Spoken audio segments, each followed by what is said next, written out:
Welcome to the second part of our lecture on substance use disorder treatment. So we're going to take a look at assessing and diagnosing substance use disorders, and we'll look at different tools that are used in order to accomplish this. So this may be something that is being offered at a specific agency. They might have a specific tool or questionnaire that they want to use, but it also may be used in the community as well. So maybe a healthcare provider or a mental health provider has access to these tools and questionnaires, and they're using them as well to help assess if someone is experiencing a substance use disorder and if they need to make a referral to a treatment program. So we're going to look at these. So the first we're going to look at is just a pretty informal questionnaire. It uses an acronym CAGE to help remember what those questions are. And so the C in that acronym stands for cut down. So the first question is, have you ever felt the need to cut down on your drinking? The second question, A, is for annoyed. So do you feel annoyed by people complaining about your drinking? The third question, which is represented by the letter G for guilty, is do you ever feel guilty about your drinking? And the last question, the letter E for eye opener, is do you ever drink an eye opener in the morning to relieve the shakes? And so asking someone these 4 questions, if they answered 2 or more as a yes to these questions, it may suggest that they may be experiencing a problem drinking. And so that's kind of an informal way to kind of assess whether or not that may be present in an individual's life. So again, this might be used at a treatment agency, but it also might be used in the community by other providers. Another kind of informal questionnaire is CRAFT, and again, that's an acronym, so each letter stands for a different question. And so the questions here are, have you ever ridden in a car driven by someone, including yourself, who was high or had been using alcohol or drugs? Question 2, do you ever use alcohol to relax, feel better about yourself, or fit in? 3, do you ever use alcohol or drugs while you are by yourself or alone? 4, do you ever forget things you did while using alcohol or drugs? 5, do your family or friends ever tell you that you should cut down on your drinking or drug use? And lastly, have you ever gotten in trouble while you were using alcohol or drugs? So again, with this one, if they answer yes to 2 or more of those questions, it may be an indication that the individual is a problem drinker. And so these 2, the CAGE and the CRAFT assessments, are good examples of kind of an informal way to begin to assess if there is maybe some problem drinking or an indication of an addiction or a substance use disorder. So they're really not enough to diagnose someone as having that disorder, but it's a first step to kind of figuring out where there might be problems. And again, these might be used by community members to assess if there needs to be a referral to a treatment facility or someone more knowledgeable in the field who can then do a full assessment and really figure out if there is a substance use disorder there. So speaking of some of the more in-depth tools, these are some examples of some standardized tools that are used. A lot of times they involve kind of getting separate training on how to use these.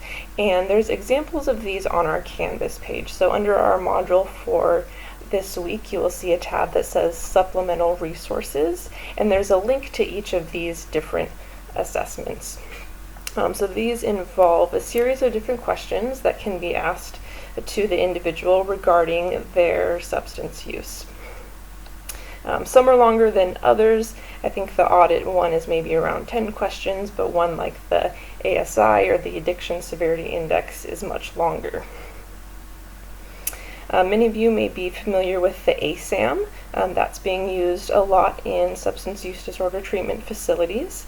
And we have an example of the questionnaires and the training around ASAM on our Canvas page, so be sure to take a look at that.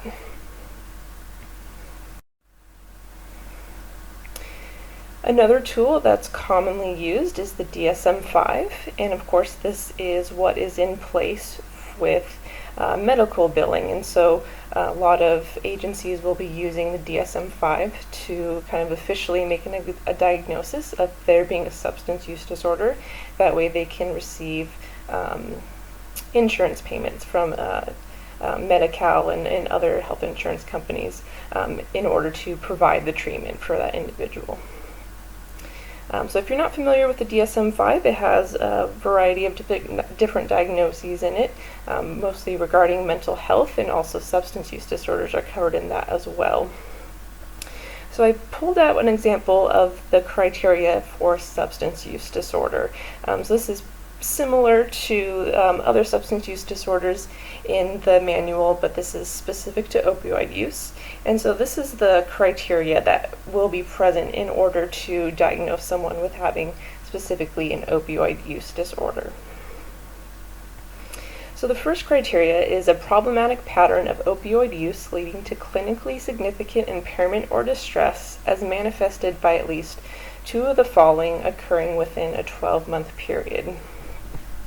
So when you're going through an assessment with that individual, you want to be thinking if they meet at least two of what's listed here within the past year. So those include opioids are often taken in larger amounts or over a longer period than was intended. There is a persistent desire or unsuccessful effort to cut down or control the opioid use. A great deal of time is spent in activities necessary to obtain the opioid, use the opioid, or recover from its effects. There is a craving or a strong desire or urge to use opioids. There's recurrent opioid use resulting in a failure to fulfill major role obligations at work, school, or home. There's continued opioid use despite having persistent or recurrent social or interpersonal problems caused or exacerbated by the effects of opioids. Important social, occupational, or recreational activities are given up or reduced because of opioid use. Recurrent opioid use in situations in which it is physically dangerous. Continued opioid use despite knowledge of having a persistent or recurrent physical or psychological problem that is likely to have been caused or exacerbated by the substance. So if the individual meets one or at least two of those previous criteria within a 12-month period, they've met the first criteria. And then the second criteria that they would have to meet is displaying tolerance, and you would assess that by figuring out if they have either of the following of these, which is 1, a need for markedly increased amounts of opioids to achieve intoxication or desired effect, or markedly diminished effect with continued use of the same amount of an opioid. And then the third thing you're going to look for is if they're experiencing withdrawal, and you can assess that by if they meet either of these two following. So the characteristic opioid withdrawal syndrome, or opioids or a closely related substance are taken to relieve or avoid withdrawal symptoms. And you'll see some notes on there that in the DSM-5 there's a separate section that talks about the criteria for meeting opioid withdrawal, and so you can of course refer to that if you're trying to figure out this criteria here for meeting withdrawal.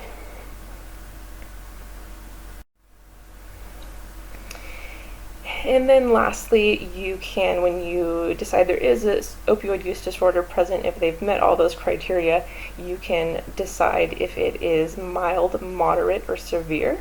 Mild being that they would have 2 or 3 of the symptoms that we just discussed. Moderate, they have 4 or 5, and severe would be 6 or more.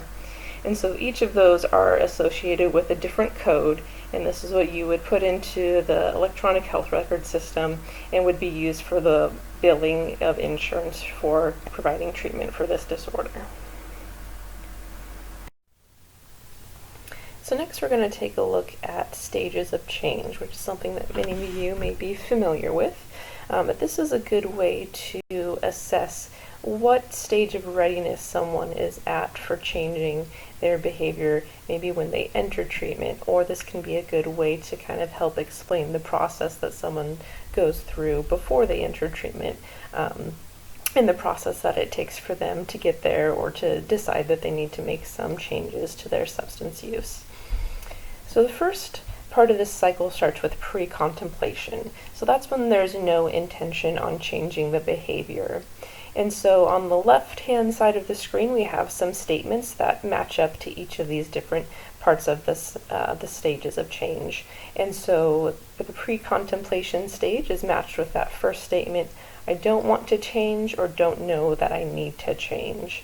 And I like that this statement includes both of those, because I think sometimes we can think of the pre-contemplation stage as being this kind of stubborn, hard-headed, I'm not going to change, but the reality may be for some people that it's that they don't know that they need to change. There's maybe not that awareness that their substance use has reached a problematic level. It might feel very normal or not like a very negative thing in their life.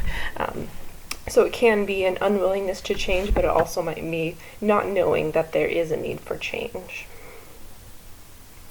The second stage is contemplation, and so this is when there's awareness that there is a problem, but there's not yet any decision or firm commitment to make an action to change. So this is represented by the statement, I am thinking about changing. So it may be that you start to realize, yeah, I do have some problems with my drinking, but there's no thought about the next step of entering treatment or going to an AA meeting or deciding not to drink as much. So there's a thought that there's a problem, but no decisions are made about how to address that problem. And the third stage is preparation. So this is when someone is intent on taking an action to address the problem. So this is made by the statement, I am getting ready to change. So this is when that person is taking those beginning steps to maybe look up when an AA meeting is because they want to start going, or they're saying to a friend, hey, I need some help with my drinking. I need to get into a treatment program. Can you help me with that? Kind of any of those preparation stages of getting ready to change would fit under this stage. And then the next stage is action. So this is when there's active decisions and steps that are being taken to change the behavior. And so this statement is, I recently made some positive changes. So maybe it is entering a substance use treatment facility. Maybe it is going to AA meetings. Whatever that may be, those specific changes have been made. And that leads into the maintenance stage when there's been sustained change and new behaviors are replacing the old. So these actions have been happening over time, and this is kind of the longer term view of that. So the statement here is, I have made some lifestyle changes. So the actions that were taken in the previous stage have become more of a lifestyle change. They've been going on for a longer term than just that short-term action phase.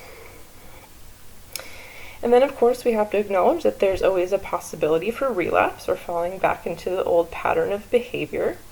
What I like about this specific graphic, though, is you see in the middle that it represents an upward spiral, and it says we learn from each relapse. And so that's definitely an important thing to keep in mind, that even if relapse does occur, the process of going through these stages of change and the time that was gained in sobriety and the different new patterns that were learned at that time, none of that is ever lost, even if it's put aside for the moment during a relapse. And so we can learn from each of those experiences, and it can get us right back to the beginning of that cycle, where again, there might be at a pre-contemplation phase, but can move throughout again to get back to a maintenance phase.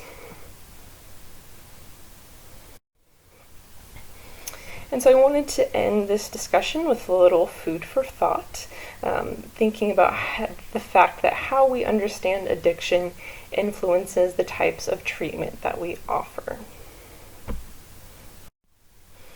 So this is a link to a video. I would encourage you to watch about the first 4.5 minutes of it. It's an interview with a journalist and author named Maya Salovitz. She's also an individual that's in recovery, and in this video she talks about the idea of addiction as a learning disorder. And so basically the idea that she explains is that addiction is reinforced when an individual learns that using a certain substance can create relief in their life or pleasure or that it fixes a certain problem that they were experiencing. So from that, the way to overcome addiction is to identify what purpose that addiction is serving. So I'd encourage you to watch the beginning of that video and kind of think through that and think about the ways that this specific view or mindset may or may not be helpful in treating addiction. So that concludes this lecture. Next week we will be going more in depth about treatment programs and treatment interventions.